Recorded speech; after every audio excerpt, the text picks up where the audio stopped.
प्यारे छात्रों, जय हिंद। आज हम आदिकाल के फुटकल कवियों पे चर्चा करेंगे। कल के वीडियो में हमने आदिकालीन गद्य रचना तथा आदिकालीन श्रृंगारिक काव्य पे हम लोग चर्चा किए थे। आज का यह वीडियो आदिकाल का अंतिम वीडियो है। आज हम आदिकाल को समाप्त भी करेंगे। आइए देखते हैं कि आदिकाल के फुटकल में किन कवियों को रखा गया है। आचार्य रामचंद्र शुक्ल आदिकाल के चौथे प्रकरण में फुटकल कवियों को रखे हैं, जिसमें पहला नाम आता है विद्यापति और दूसरा नाम है अमीर खुसरो का। अमीर खुसरो का। गणपत चंद्रगुप्त इन्हें लोकाश्रित काव्यधारा के अंतर्गत रखते हैं, क्योंकि हम बता चुके हैं कि वो आदिकाल को 3 भागों में बांटे, धर्माश्रित, राजाश्रित और लोकाश्रित। तो ये विद्यापति और अमीर खुसरो आदिकाल के लोकाश्रित यानी लोक के कवि थे। लोक मतलब आम जनमानस के लिए ये लोग रचनाएं करते थे। तो आइए देखते हैं हम इन कवियों के बारे में। तो विद्यापति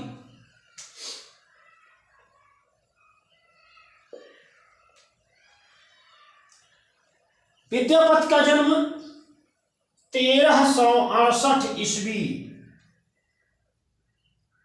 1368 ईस्वी दरभंगा बिहार के बिस्पी गांव में हुआ। कहां हुआ? बिस्पी गांव में। ठीक है। 1368 ईस्वी में बिस्पी गांव में हुआ। इनके पिता का नाम गणपति ठाकुर था। क्या नाम था? गणपति ठाकुर।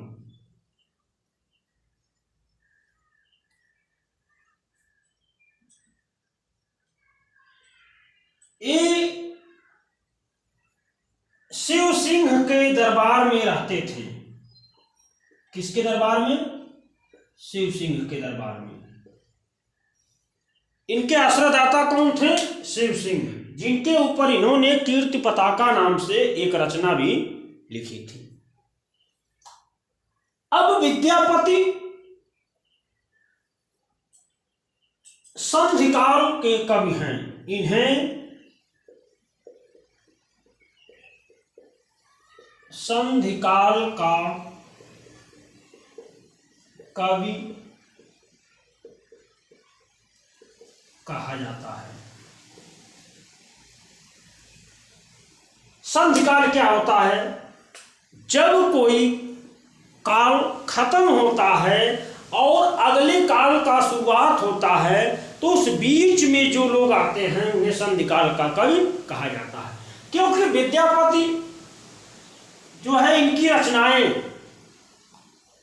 भक्ति से संबंधित इनकी रचनाएं हैं, और यही आदिकाल के ऐसे कवि हैं जहां से भक्ति काल की शुरुआत होती है और आदिकाल का समापन होता है। तो बीच में इनकी स्थिति बनती है, इसलिए इन्हें क्या कहा जाता है?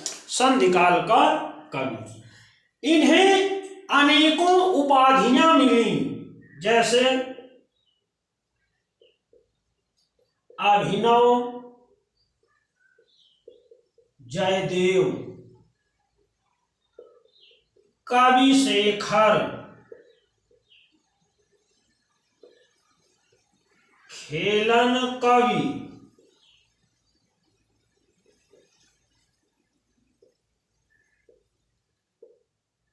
कवि कंठहार, सरस कवि तथा मैथिल कोकिल,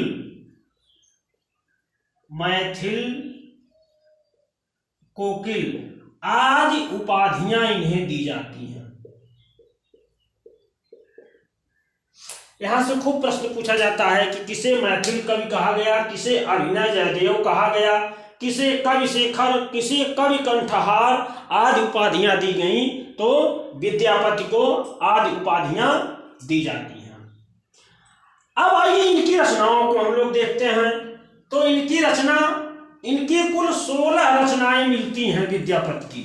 कितनी रचनाएं? 16 रचनाएं, जिनमें 13 संस्कृत में हैं, 2 अपभ्रंश में और 1 मैथिल में लिखा गया है। अब इनकी 13 जो संस्कृत की रचनाएं हैं वो कौन कौन सी हैं?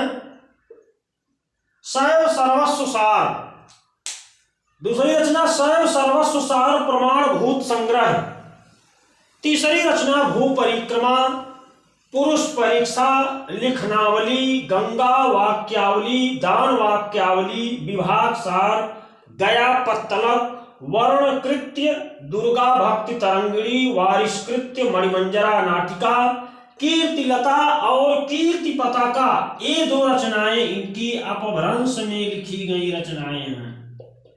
और 16वां रचना है पदावली, ये मैथिल भाषा में लिखा गया है। प्रश्न भी खूब पूछा जाता है कि विद्यापति की कौन सी रचना मैथिल भाषा में लिखी गई? तो पदावली। तो इसी पदावली रचना के कारण इन्हें मैथिल कोकिल भी कहा जाता है। ठीक है, तो ये थी विद्यापति की रचनाएं। अब इनकी जो चर्चित रचना है, जहां से बार बार प्रश्न पूछे जाते हैं, वो है कीर्तिलता, कीर्ति पताका और पदावली। आइए इन एक एक रचनाओं के बारे में हम जानते हैं। तो पहली रचना है कीर्ति पताका।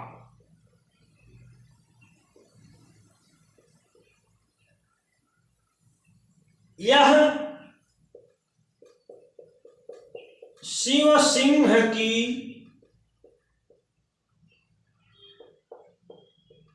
प्रशंसा में लिखा गया। किसकी प्रशंसा में लिखा गया? शिव सिंह की प्रशंसा में लिखा गया। यह गद्य और पद्य दोनों में लिखा गया। गद्य और पद्य दोनों में। यह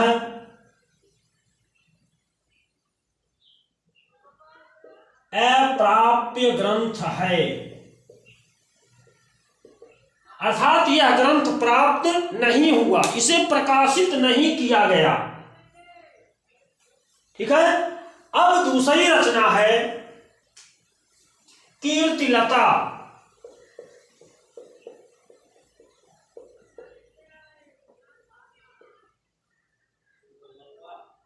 यह महाराज कीर्ति सिंह की प्रशंसा में लिखा गया। कीर्ति सिंह की प्रशंसा में लिखा गया। इसमें जौनपुर शहर का वर्णन मिलता है। ध्यान दीजिएगा, इसमें जौनपुर शहर का वर्णन मिलता है इस रचना में। इसे विद्यापति ने कहानी कहा। खुद इसे विद्यापति ने क्या कहा? कहानी। कीर्तिलता को विद्यापति ने कहानी कहा। और इनकी एक पंक्ति है, पुरुष कहानी हाँ कहो। ध्यान दीजिएगा, ये पूछा भी जाता है, पुरुष कहानी हाँ कहो, जन पंथावै पुण्य। पुरुष कहानी हाँ कहो, जन पंथावै पुण्य। अर्थात विद्यापति की किस रचना को कहानी कहा जाता है? तो कीर्तिलता को कहानी कहा जाता है। इसकी भाषा विद्यापति अवहट्ठ बताते हैं। क्या बताते हैं? अवहट्ठ। और लिखते हैं कि देसिल बहना सब जन मिठा, देसिल बहना सब जन मिठा, ते तैसन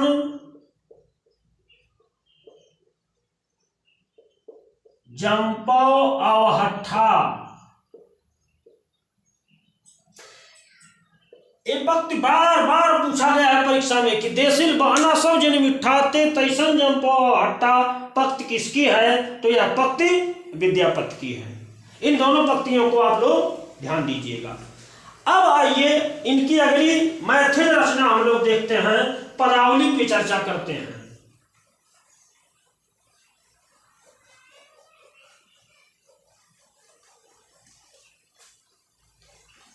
विद्यापति की पदावली।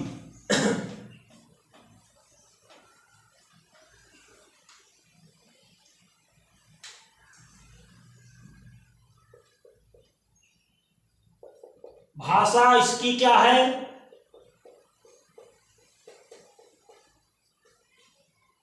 मैथिली। पदावली की भाषा क्या है? मैथिली। इसमें श्रृंगारिक पद मिलते हैं, इसमें क्या मिलते हैं? श्रृंगारिक पद। इसमें नायक कृष्ण और नायिका राधा हैं। अब देखिए, इसी पदावली को लेकर के विद्वानों में काफी मतभेद हुआ। कुछ लोग इन्हें वैष्णव भक्त मानते हैं, कुछ लोग इन्हें शुद्ध श्रृंगारिक कवि मानते हैं, कुछ लोग इन्हें आध्यात्मिक कवि मानते हैं। इस पे विद्वानों का जो है बड़ा मतभेद हुआ। अब शुद्ध श्रृंगारिक मानने वाले कवि कौन हैं? विद्यापति को शुद्ध श्रृंगारिक मानने वाले कवि, तो विद्यापति को शुद्ध श्रृंगारिक मानने वाले कवि आचार्य शुक्ल, हरप्रसाद शास्त्री, राम कुमार वर्मा, सुभद्र झा,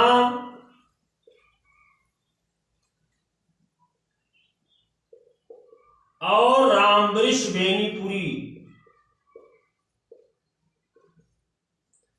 एक कवि कहते हैं कि विद्यापति श्रृंगारिक कवि हैं। कुछ लोग इन्हें रहस्यवादी या आध्यात्मिक कवि भी कहें, जिस पर आचार्य रामचंद्र शुक्ल ने तीखी प्रतिक्रिया दी। और शुक्ल जी लिखते हैं कि आजकल आध्यात्मिक रंग के चश्मे बड़े सस्ते हो गए हैं। इन्हें चढ़ाकर जैसे कुछ लोगों ने गीत गोविंद को आध्यात्मिक पदों का संकेत बताया, उसी प्रकार विद्यापति की पदावली को भी। ये भी पक्ष खूब पूछा जाता है कि आजकल आध्यात्मिक रंग के चश्मे बड़े सस्ते हो गए हैं। यह पद किसका है? तो आचार्य रामचंद्र शुक्ल का। अब आइए देखते हैं कि इन्हें हजारी प्रसाद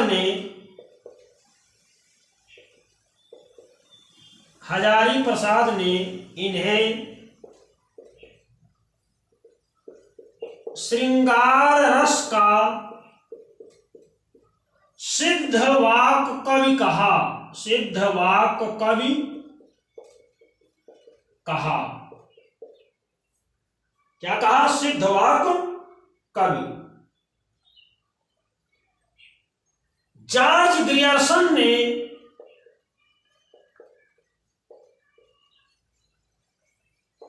विद्यापति को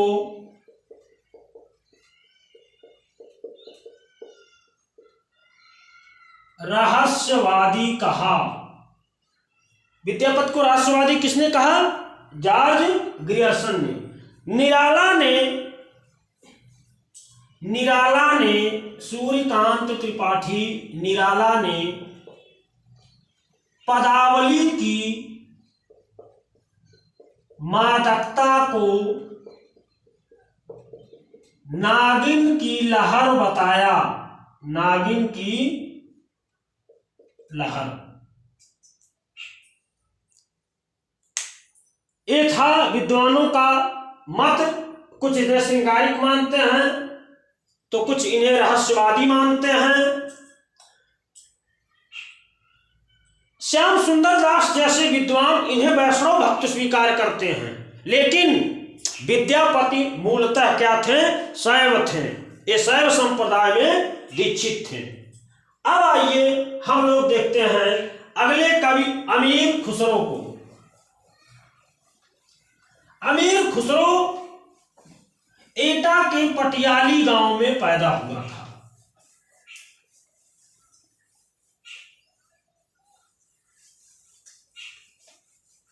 कहां पैदा हुआ था? पटियाली एटा।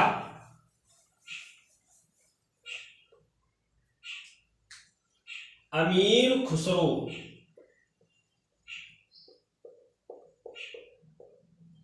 इसका समय है 1253 से 1325 ईस्वी। स्थान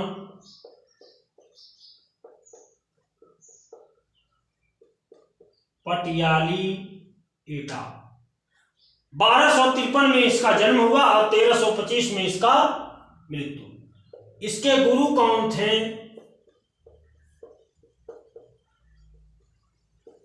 निजामुद्दीन औलिया। यह निजामुद्दीन औलिया का शिष्य था। ऐसा कहा जाता है कि अमीर खुसरो और निजामुद्दीन औलिया दोनों ने दिल्ली के 7 सल्तनत का काल देखा।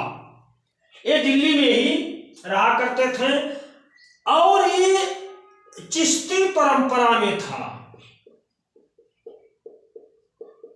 चिश्ती परंपरा में निजामुद्दीन औलिया हुए जिनके शिष्य थे। औलिया की मृत्यु पर अमीर खुसरो ने लिखा, गोरी सोवे सेज पर मुख पर डारे केस। गोरी सोवे सेज पर मुख पर डारे केस, चल खुसरो घर आपने रैन भई चहुदेश। एक पंक्ति अमीर खुसरो निजामुद्दीन औलिया की मृत्यु पर कहा। ईश्वरी प्रसाद शर्मा ने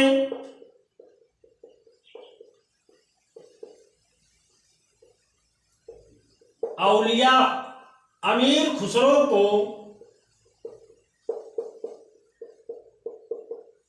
ईश्वरी प्रसाद शर्मा ने अमीर खुसरो को महाकवि या कवियों में राजकुमार की संज्ञा दी। ईश्वरी प्रसाद ने इन्हें महाकवि या कवियों का राजकुमार अमीर खुसरो को कहा। अमीर खुसरो को तुर्कुल्लाह की उपाधि दी गई। किसकी उपाधि? तुर्कुल्लाह की उपाधि दी गई। अमीर खुसरो खड़ी बोली काव्य का प्रथम प्रयोगकर्ता माना गया। बार बार ये प्रश्न पूछा जाता है कि किसे खड़ी बोली काव्य का प्रथम प्रयोगकर्ता माना गया, तो अमीर खुसरो को खड़ी बोली काव्य का प्रथम प्रयोगकर्ता माना जाता है। अमीर खुसरो ने